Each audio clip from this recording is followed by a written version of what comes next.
Oke, kemarin kita membahas di pertemuan sebelumnya tentang pengantar sistem informasi manajemen sampai dengan ke pengertian SIM itu apa. Intinya SIM ini adalah sebuah sistem ya yang mengolah dari data menjadi sebuah informasi. Siapa yang masuk? Ting tung. Grenius akhirnya datang juga. Oke. Tadi sampai mana?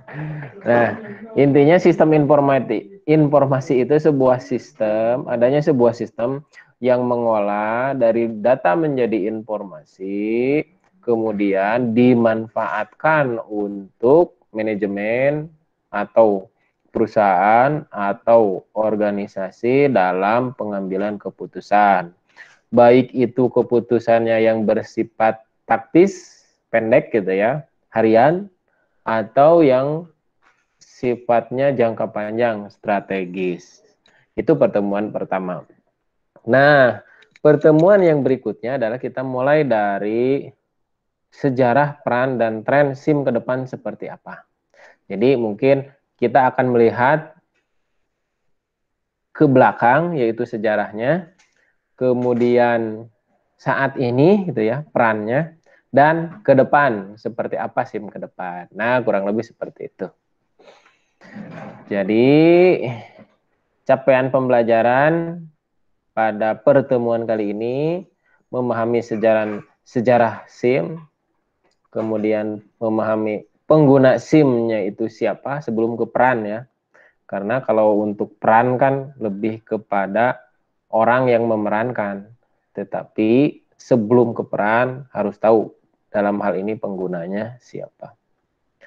Yang berikutnya adalah memahami peran SIM dalam sebuah organisasi, perusahaan, atau institusi.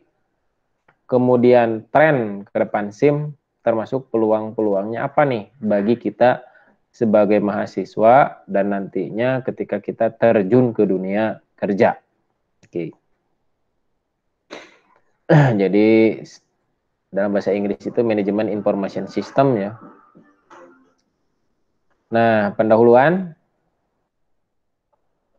Jadi dalam sebuah perusahaan tadi yang namanya memanage ya, mengelola itu ada 5 jenis yang sering kita dengar, 5 jenis sumber daya ya, yang sering kita dengar dalam sebuah organisasi atau perusahaan.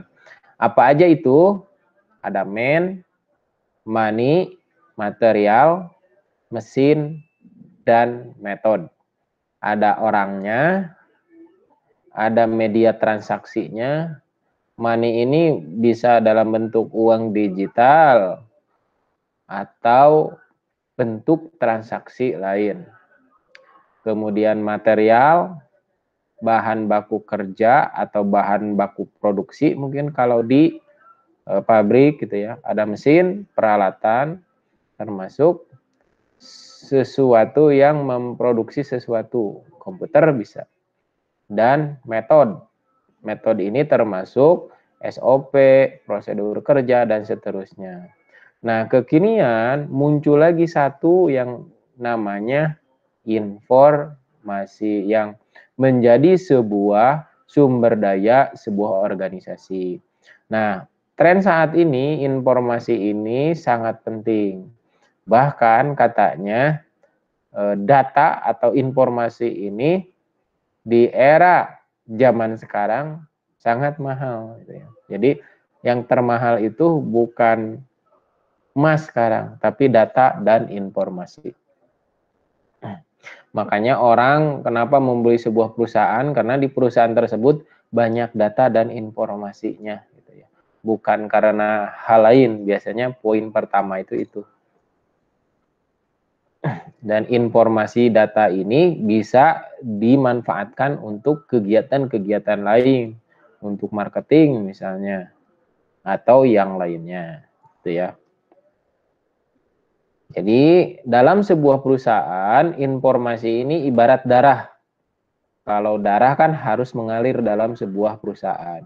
Sama informasi juga harus bisa dialirkan. Nah, salah satu contoh bagaimana mengalirkan informasi itu dengan sistem informasi manajemen. Nah, sistem informasi manajemen yang sehat berarti mengalirkan informasi yang baik. Kemarin kita belajar tentang informasi yang akurat itu seperti apa. Maaf, informasi yang baik ya salah satunya itu akurat kan. Nah, seperti apa? Nah, itu kan kemarin. Tepat sasaran, tepat waktu, dan seterusnya. Nah, kalau misalnya informasinya mengalir tersendat, nah biasanya akan terjadi permasalahan. Kayak gitu. Misalnya, oh data invoice-nya terlambat, akan berakibat kepada datangnya bahan baku yang terlambat juga misalnya. Oh, pembayaran gaji karyawan terlambat, akan terjadi mungkin ada pemogokan ya, atau hal lainnya. Itu disebut dengan informasi yang sehat. Jadi seperti darah harus mengalir lancar. Ya kalau di tubuh, kalau darah tidak mengalir dengan lancar kan bisa terjadi apa? Kolesterol, stroke gitu ya, dan seterusnya. Sama lah di perusahaan juga. Informasi ini bagian dari denyut nadi sebuah perusahaan di zaman sekarang ya. Oke, itu pendahuluannya. Nah, kita akan belajar tentang sejarah sistem informasi. Karena sistem informasi manajemen sangat erat hubungannya dengan sistem informasi gitu ya. Nah, ini saya akan membahas tidak begitu panjang kali lebar kali tinggi karena mungkin sudah di-state di beberapa mata kuliah.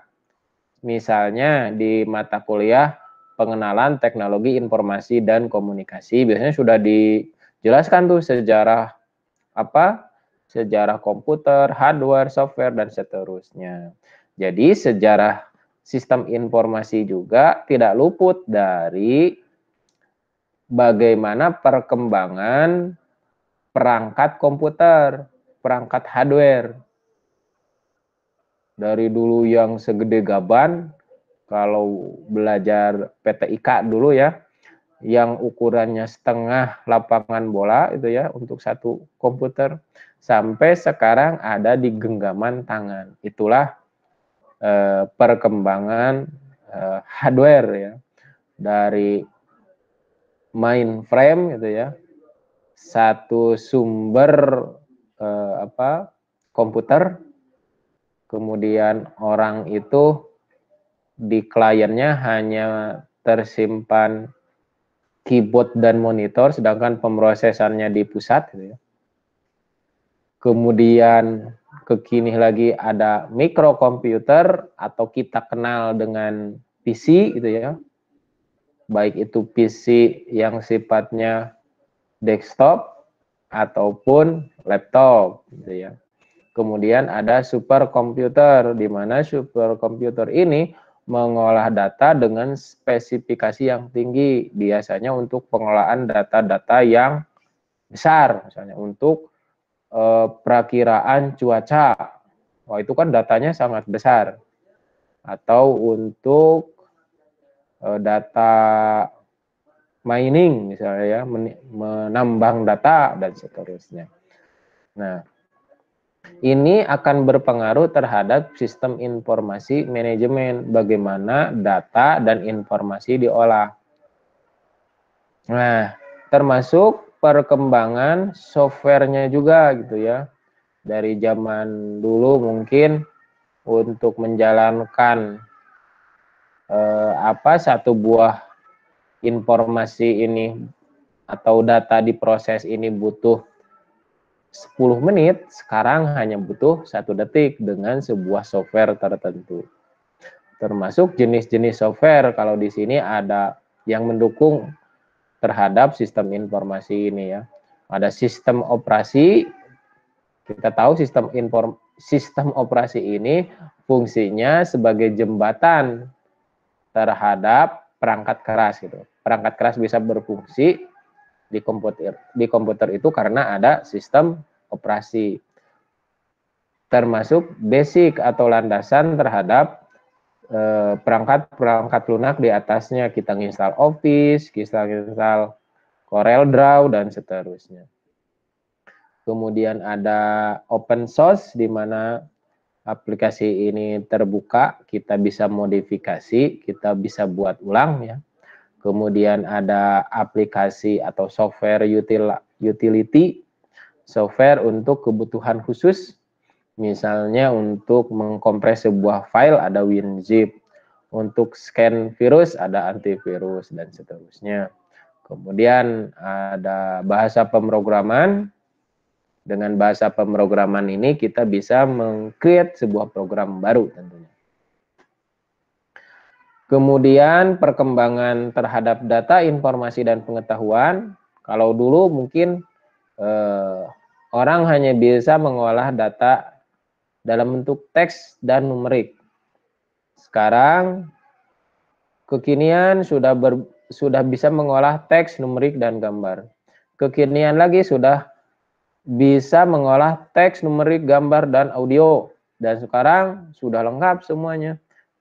Dengan artificial intelligence kekinian atau data mining, aplikasi bisa mengolah dari berbagai kebutuhan. Sekarang untuk pengolah data pun tidak hanya teks dan numerik, bisa mengolah dari berbagai sumber, termasuk file tentunya gitu ya. Mungkin ke depan kalian akan belajar tentang itu gitu ya. Misalnya tentang bagaimana YouTube bisa mendeteksi apakah video yang diupload oleh YouTuber itu ada unsur kekerasan misalnya, atau apakah video ini sudah diupload sebelumnya, itu terdeteksi secara sistem. Berarti dia sudah mengembangkan sebuah sistem informasi untuk mencegah hal-hal tersebut. Nah, kayak gitu ya. Termasuk basis data. Jadi basis data di sini dari mulai strukturnya dulu file gitu, kemudian field, record, table, database, DBMS, kemudian RDBMS, non DBMS gitu ya. Ada relational database management system, ada non rational database management system. Maksudnya ada yang ketika mencari data itu menggunakan SQL, perintah SQL, select, dan seterusnya. Ada sebuah sistem yang memang tidak menggunakan SQL, no SQL namanya. Misalnya MongoDB itu kan tidak menggunakan SQL, perintah SQL. Beda dengan SQL Server, Oracle, MySQL, pokoknya yang ada SQL-nya biasanya menggunakan PL SQL. Jadi berkembang sangat pesat ya, karena tadi kebutuhan akan data dan informasi pun meningkat. Dan data di dunia ini semakin banyak gitu ya. Setiap hari orang mengirimkan data kan ke server itu, baik itu datanya dalam bentuk teks, gambar, audio, ataupun video. Kebayang ya Google servernya berapa tera gitu ya, atau udah sekian lah. Termasuk jaringan komputer, media transmisinya juga. Mungkin kalau dulu menggunakan, saya masih mengalami waktu itu akses internet menggunakan dial up, telepon gitu ya, pakai modem yang kecepatannya itu 128 kilobyte. Nah, sekarang sudah berbasis FO, fiber optik, kayak gitu. Yang kecepatannya sudah kencang gitu ya, udah 100 Mbps misalnya, atau lebih dari itu, apalagi di perkotaan. Termasuk IP address juga, karena perkembangan host di dunia semakin banyak, muncul kan IP address versi 6. yang jumlahnya banyak gitu ya. Nah, itulah perkembangan dari sisi perangkat komputer, data, basis data, dan jaringan. Jadi semakin kompleks ke sini ternyata ya. Sehingga butuh sebuah sistem informasi manajemen yang memang canggih gitu ya. Nah, ini evolusi di bidang aplikasinya sekarang ya. Aplikasi komputer khususnya di sistem informasi. Dalam hal ini tentu kita merujuk kepada sistem informasi manajemen. Untuk pengolah data menjadi informasi dulu itu dikenal dengan sistem pemrosesan data atau EDP, Electronic Data Processing. Nah, EDP, Electronic Data Processing, kemudian diganti menjadi AIS, Accounting Information System. Kekinian lagi, itu diganti istilahnya dengan TPS. Karena kalau EDP itu terlalu umum, AIS itu lebih accounting itu kan hubungannya dengan keuangan biasanya, maka kekinian diganti dengan TPS. TPS ada yang tahu?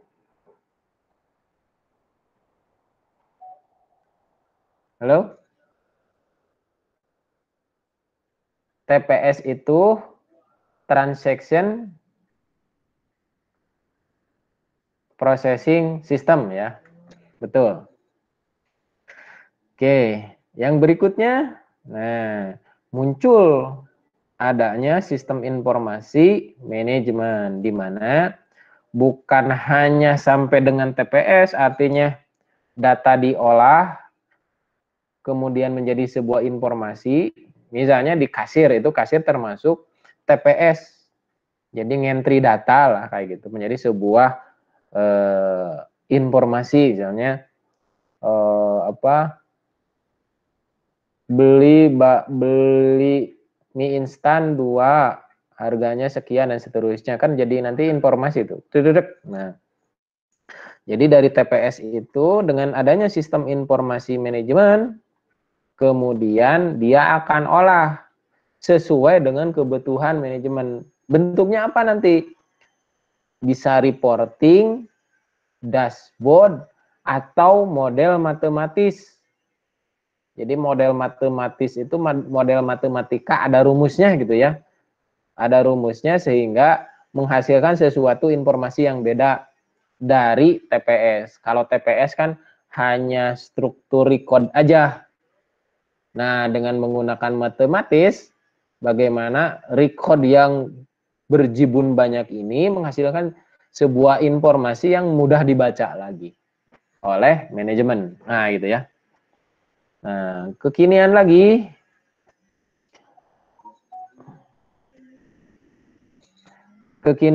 ada yang namanya sistem kantor virtual atau virtual office. Jadi awalnya virtual office ini adalah kebutuhan manajemen, di mana zaman dulu ada yang namanya office automation. Jadi perangkat-perangkat office automation itu kayak misalnya aplikasi untuk mengetik, untuk mengirim surat, untuk faksimil, scanner, dan seterusnya. Nah, bagaimana kebutuhan tersebut terpenuhi? Selanjutnya ada lagi kalau itu office, kemudian membidik lagi ranah personal, yaitu personal productivity system. Kalau zaman dulu ada istilahnya itu PDA, HP, personal digital assistant.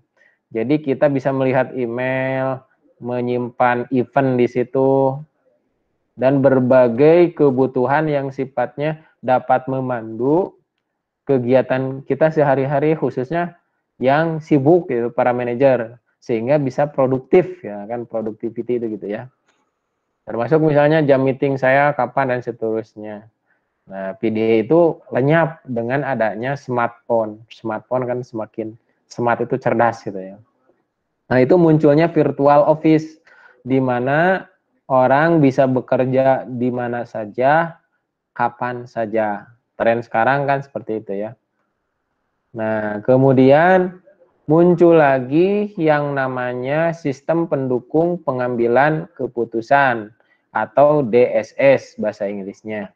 Decision Support System, yang nantinya akan menggabungkan beberapa DSS, aplikasi DSS menjadi sebuah grup Decision Support System, dan nantinya akan muncul yang namanya AI, Artificial Intelligence, atau kecerdasan buatan, di mana AI ini sebuah sistem komputer atau robot atau apalah itu yang memiliki kemampuan mirip seperti apa yang manusia pikirkan dan kerjakan gitu ya. Nah, kesininya lagi dalam sebuah perusahaan ada yang namanya sistem perencanaan sumber daya perusahaan atau ERPS. S-nya itu sistem ya. ERP mungkin kalian sudah mengambilnya ya. Jadi ERP ini sebetulnya integrasi dari proses EDP, yaitu TPS tadi ya, kemudian SIM di dalamnya, bagaimana melakukan reporting, ada dashboard di situ, dan DSS, bagaimana manajemen mengambil keputusan dari sistem ERP ini. Nah, itu evolusi bidang komputer, khususnya di bidang sistem informasi manajemen ya. Jadi dari mulai TPS, Transaction Processing System, sampai muncul yang namanya ERP. ERP itu kan perencanaan dalam sebuah perusahaan, lingkupnya lebih besar. Jadi program lah. Dulu tahun berapa ya, ERP itu kan hanya sebagian besar dikuasai oleh dua perusahaan IBM dan Microsoft. Kemudian kekinian jadi banyak kan, termasuk kalian juga sebetulnya bisa membuat aplikasi ERP yang kecil-kecilan gitu ya. Ada SAP kan sekarang, ada apa lagi, banyak lah. Oracle juga mengeluarkan. Nah, tadi kalau di dalam gambar pertama ada TPS. Kalau TPS itu ya ada input, ada output, dimasukin ke database, diproses, manajemen bisa melihat hasil dari pemrosesan langsung dari database. Nah, berbeda dengan sistem informasi manajemen, di mana database ini akan diolah dulu oleh sebuah software, bagaimana ditampilkan lebih baik sehingga menjadi sebuah laporan di sini, atau model matematika yang lebih sederhana, ada perhitungannya, sehingga si manajemen di sini bisa mengambil data, membaca data dengan mudah untuk pengambilan keputusan. Itu ya. Jadi perbedaannya itu SIM dan TPS. TPS itu langsung hasil pemrosesannya. Kalau ini ada layer lagi, sebuah aplikasi atau model matematika untuk memudahkan pembacaan data. Oke, nah ini DSS. DSS lebih rumit lagi. Selain di sini juga dia didukung oleh model matematika, ada anggota kelompok lain, artinya tim keahlian yang memang disesuaikan dengan problem tersebut. Juga ada software tadi, grup DSS, yang memang support terhadap sesuai dengan lingkupnya gitu. Nah itu. Nah, grup DSS ini berhubungan dengan anggota kelompok yang lain. Maksudnya gini, oh misalnya tentang berapa sih dana yang harus dikeluarkan untuk memproduksi mobil Toyota misalnya sebanyak 100 yang paling efektif. Berarti ini anggota kelompok adalah orang-orang yang ahli dalam keuangan. Kemudian pengetahuannya ditanam di dalam software ini dan nanti akan menjadi sebuah pertimbangan untuk memecahkan permasalahan. Nah itu ya. Jadi semakin kompleks ke sini. Oke. Nah, yang berikutnya, siapa sih pengguna sistem informasi manajemen? Nah, ketika organisasi menggunakan SIM, saya kasih pointer dulu biar enak. Maka data bergeser menjadi informasi ya. Tadi SIM itu kan mengolah data menjadi informasi. Sehingga penggunanya itu adalah bergeser ke atas, yaitu ke manajerial. Maksudnya gini, secara umum sistem informasi itu kan dari pemrosesan tadi ya, data diproses. Berarti ketika data diproses, itu ada yang namanya EDP, Entry Data Processing. Orangnya ya ini, berarti misalnya karyawan atau operator dan seterusnya. Nah, pengguna sistem informasi manajemen ini bergeser bukan operator, bukan hanya operator gitu, tapi lebih ke level paling atas, bergeser ke atas yaitu manajerial, manajer. Bagaimana memanfaatkan data yang diinput oleh tadi operator kalau di TPS. Gitu ya, maksudnya itu. Jadi sebetulnya penggunanya itu dari mulai bukan pengguna ya, orang yang terlibatnya itu aktor atau pengguna yang terlibat itu dari mulai TPS, operator sampai manajerial. Tetapi yang menggunakannya itu adalah manajerial. Jadi manajerial juga dalam sebuah organisasi atau perusahaan dibagi biasanya, ini saya mengambil dari buku apa ya? Nanti di akhir ada Raymond McLeod kalau nggak salah. Itu terkenal untuk buku sistem informasi manajemen ya. Jadi tingkat manajerial itu terbagi menjadi 3 secara umum. Dia sebagai pengambil keputusan strategis seperti ini ya, menjalankan rencana, middle berarti ini ya, dan operasional, ini salah nulis ini. Jadi ada 3 level. Nah, kalau di perusahaan itu ini ya, ada strategic planning level yang merencanakan arah perusahaan gitu ya, dalam memutuskan gitu ya. Kemudian ada level manajemen kontrol, level menengah merencanakan tapi lebih menjalankan hasil keputusan ini tapi lebih kepada kontrol dan monitoring. Tetapi untuk menjalankan secara praktis di lapangan itu ada operational control level. Ini untuk section bisnisnya atau section unitnya bisa di bidang financial, HRD, IT, pabrik, atau sales atau marketing di sini. Makanya kan suka ada direktur keuangan, direktur sumber daya manusia, direktur IT, direktur apa gitu ya. Nah, itu biasanya berlevel. Kayak gitu. Oke. Ada 5 fungsi manajemen atau manajerial. Pertama, merencanakan apa yang akan dilakukan misalnya 5 tahun ke depan perusahaan ini. Oh, saya ingin tembus ekspor internasional misalnya. Kemudian, sebentar. Ini orang minta foto KTP ini.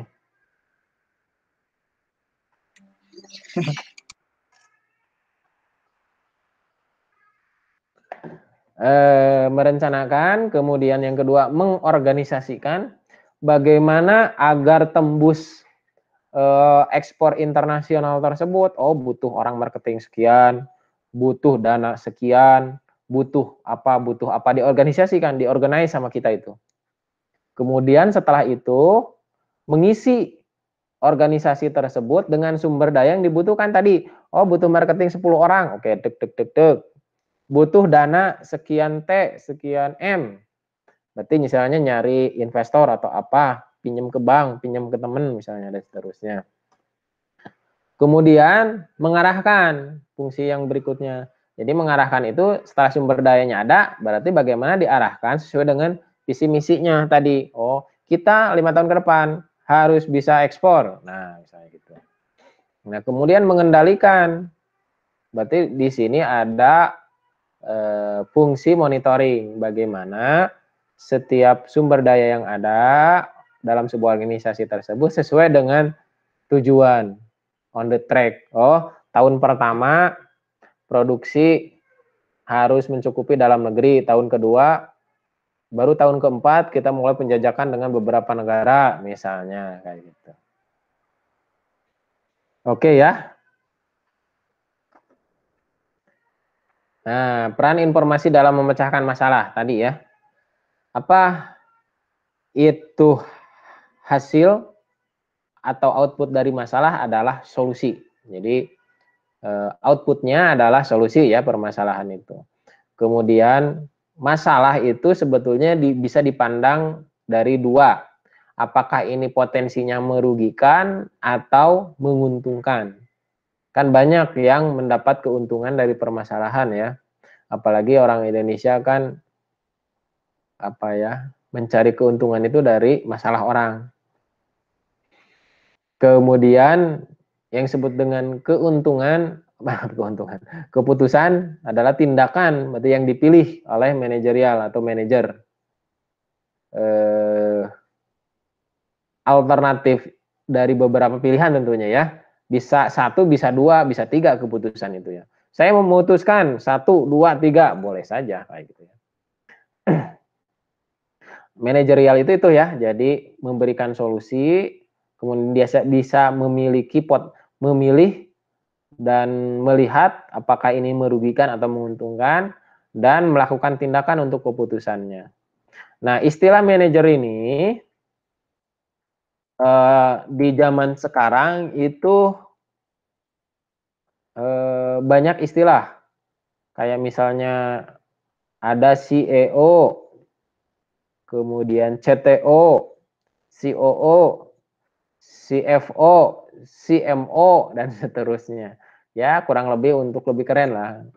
CEO, Chief Executive Officer, CMO, Marketing, FO, Financial Officer, CTO, apa CTO ya?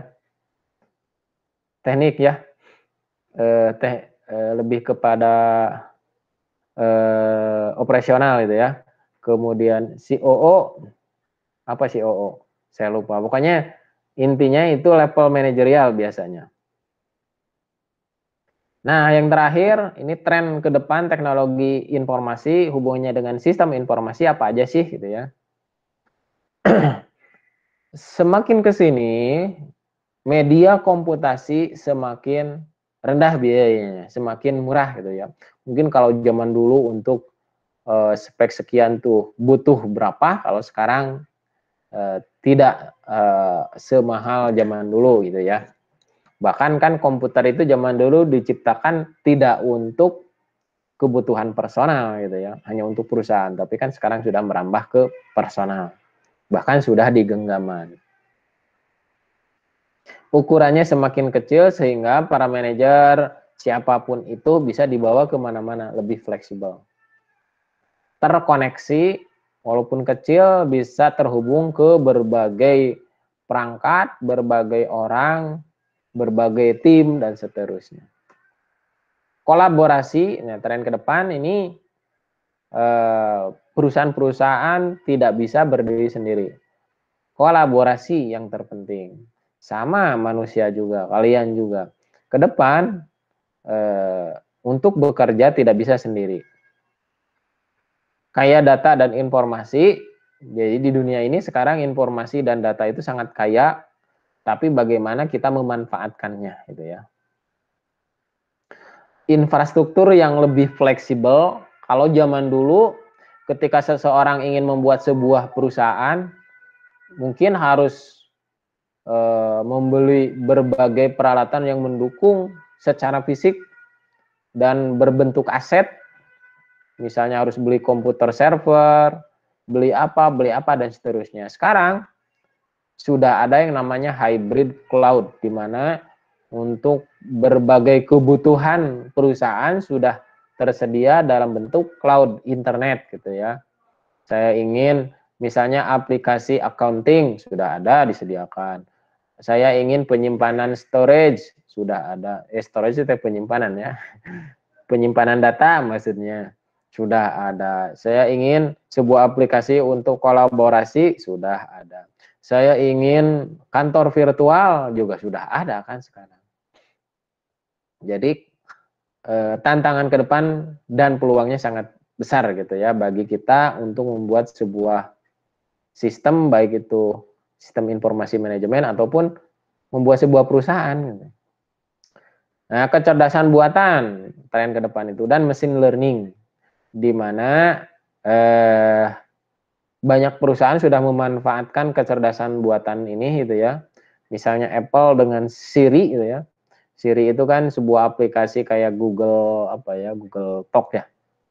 Intinya semacam Google Assistant kayak gitu, di mana kita bisa bertanya apapun ke Siri ini dan dijawab. Berarti kan di situ ada kecerdasan buatan, di mana perilaku manusia gitu ya, kecerdasan manusia ditanamkan ke dalam sebuah sistem. Dan itu membutuhkan data yang sangat banyak misalnya. Ya, yang sederhana misalnya adalah hitung kan, itu pemanfaatan data kan ya. Walaupun masih kaku untuk keyword-keyword tertentu. Tapi kalau Siri sudah lebih fleksibel karena sudah dengan menggunakan machine learning. Sudah belajar dia. Mesin kan, mesin learning itu belajar. Jadi mesin belajar.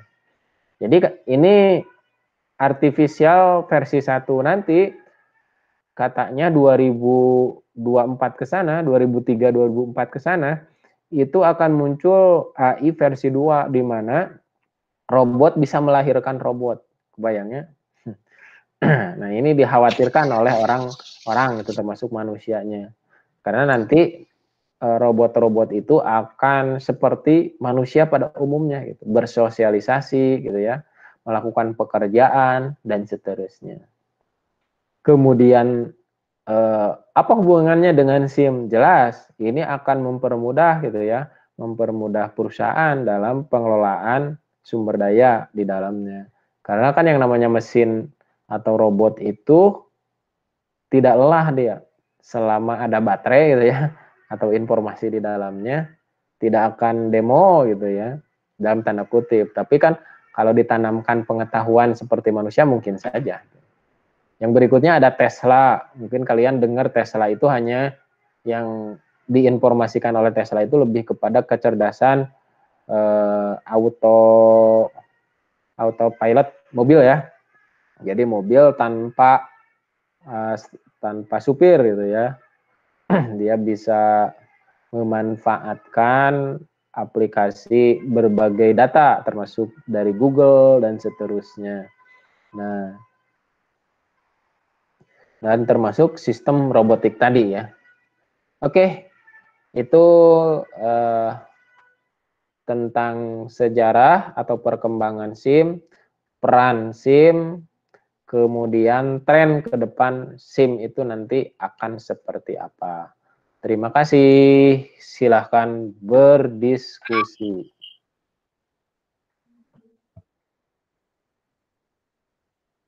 Yuk.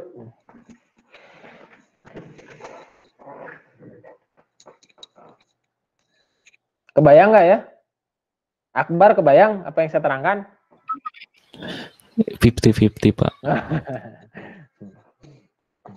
50-50 ya. Mungkin dengan berdiskusi bisa 70-30.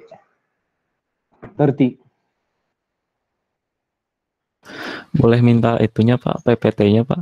Boleh, nanti di-share ya Iya Pak, terima di kasih. di grup.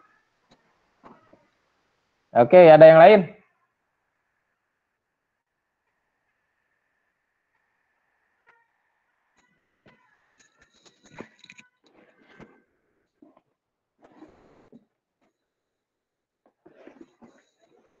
Nah, untuk bukunya, kalau saya menggunakan ini, kok jadi gini ya? Ngeblur, Pak. Sebentar. Ngeblur.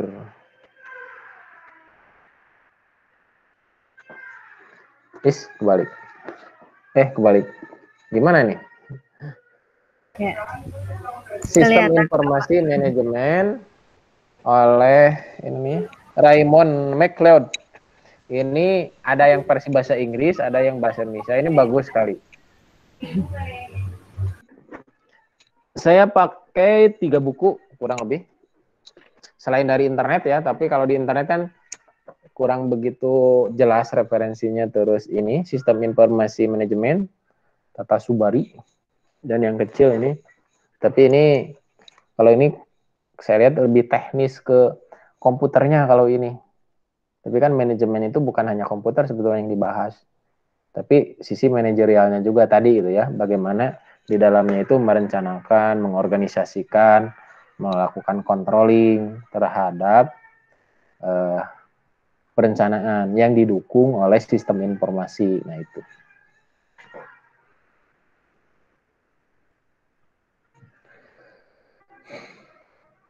Oke.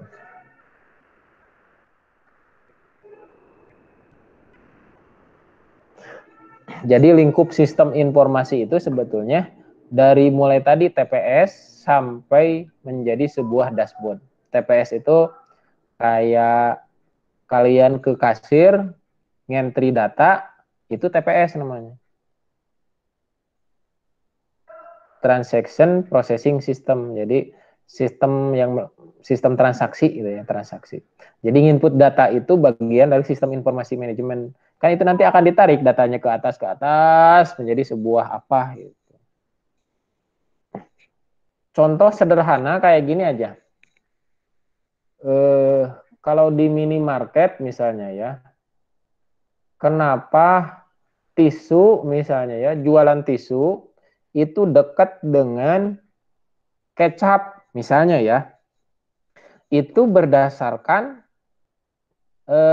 sistem informasi manajemen biasanya. Data mining. Ketika ada 10 orang yang belanja kecap, 7 orang itu mengambil tisu. Nah, jadi akhirnya ditempatkanlah 2 item itu berdekatan. Kayak gitu. Kalau selai dengan roti jelas kan itu mah emang dekat lah ya secara apa ya, kalau makan selai dengan roti kan dekatnya. Tapi ini mah yang memang berjauhan gitu ya. Nah, hal-hal kayak itu penempatan sederhana seperti itu pun kalau kita orang SI, orang informatika gitu, bisa menganalisis berdasarkan data yang ada. Kayak gitu. Jadi misalnya kalau belanja nih, ibu-ibu kalau beli kangkung, oh ternyata dia beli apa misalnya. Ada relasi data di situ. Sehingga si display dari warungnya pun berbeda nantinya. Itu ada data mining namanya. Ya salah satu dari kegiatan penyajian ke manajerial kan gitu. Hubungannya nanti mungkin dengan stok gitu ya. Bisa jadi stok data dan seterusnya. Stok barang gitu ya.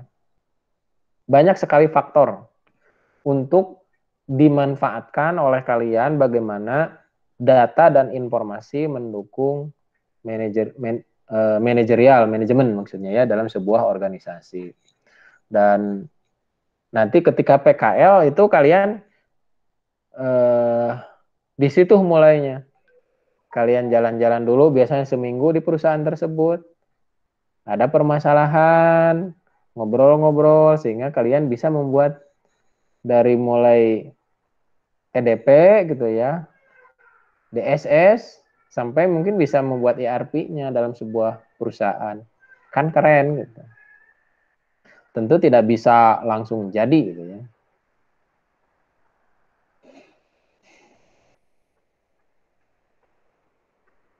Oke, ada yang ditanyakan? Ini masih jam 10.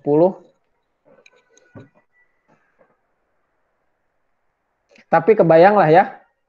Tadi, jadi saya sedikit mengulang, sejarah perkembangan sistem informasi itu tidak jauh, tidak lepas dari perkembangan teknologi informasi, karena memang sistem informasi manajemen didukung oleh tadi teknologi informasi, termasuk data informasi di dalamnya.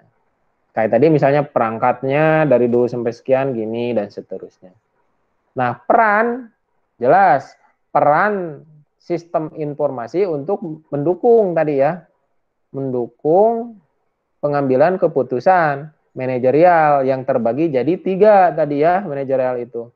Ada level strategis, level atas, perencanaan ya. Ada level middle untuk mengontrol, dan level bawah operasional untuk menjalankan planning tersebut. Nah, bagaimana SIM itu bisa memberikan informasi yang baik, yang bagus, yang relevan terhadap 3 pengguna tadi. Adapun sumber datanya adalah dari TPS tadi ya. TPS menjadi SIM.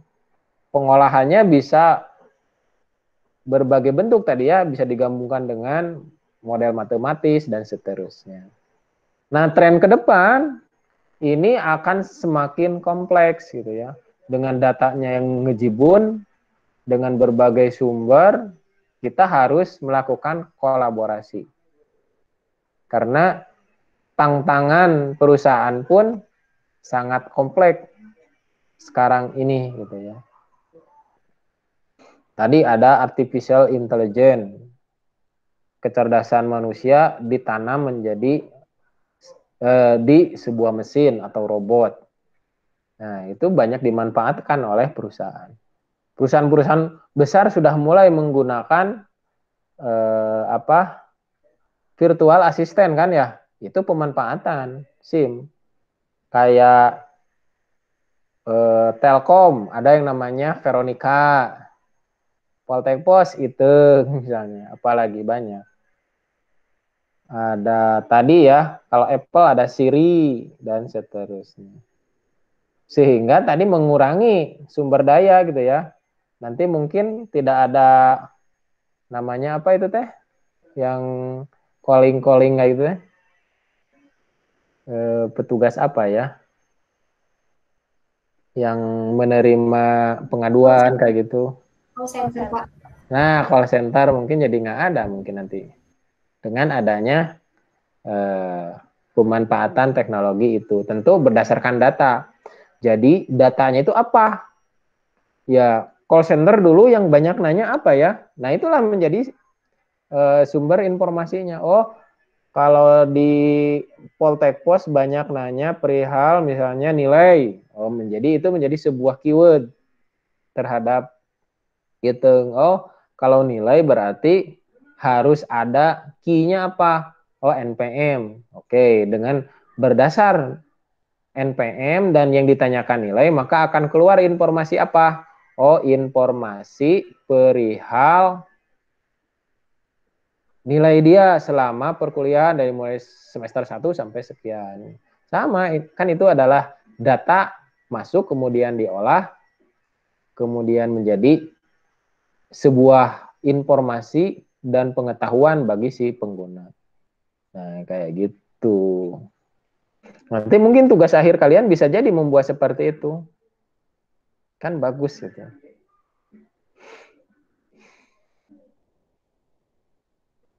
Oke ya. Jadi, Pak.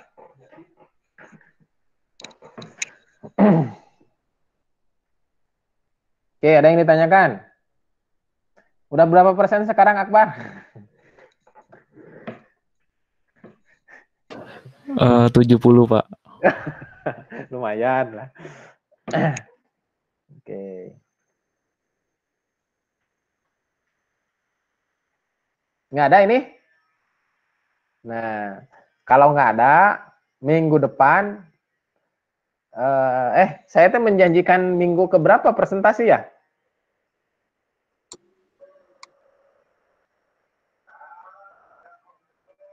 Presentasi untuk merangkum buku.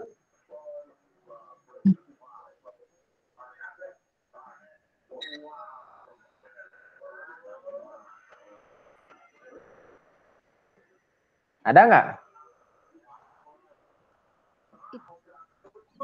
Maaf Pak, seingat Ya. saya dulu tuh Bapak bilang kan per kelompok. Heeh. Terus kelompoknya dibagi sama Bapak, terus belum ada sampai sekarang Pak. Oh gitu, baiklah. Berarti minggu depan masih aman lah ya. Iya Pak. Berarti saya akan bikinkan kelompoknya.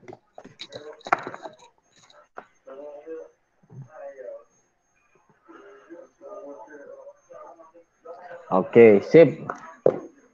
Aman lah minggu depan kita masih materi berarti. Oke. Ada lagi yang ditanyakan? Nggak ada? Kalau nggak ada kita sudahi saja. Kita lanjut di WA gitu ya. Jika ada pertanyaan. Oke ya? Aman ya? Oke, terima kasih. Assalamualaikum warahmatullahi wabarakatuh. Waalaikumsalam. Izin live ya. Iya, Pak.